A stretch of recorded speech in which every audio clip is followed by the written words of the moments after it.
ما يقسوش وجربوا تاني، والمرة دي مع نموذج لوكهيد جي. وفي الوقت ده كان في مستثمر أمريكي اسمه ماكس مملك، اللي أول ما سمع الخبر قرر يسافر ويشوف الطيارة الجديدة، وفعلا شافها واتفاجئ بتطورها جدا. لاحظ يا صديقي ان الطيارات في الوقت ده كانت لسه شيء جديد تماما. ماكس قرر يستثمر مع الأخوين $4000، وده تقريبا يعادل النهارده حوالي $125,000.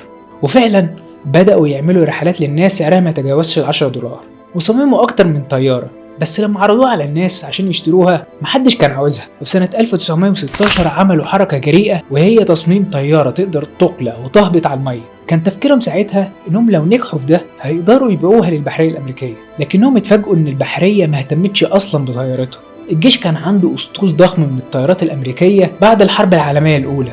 الموضوع وصل للدرجة اللي خلت الحكومة تعمل عروض على طياراتها وتبيع طياراتها للناس بسعر $300 في الوقت اللي الأخوين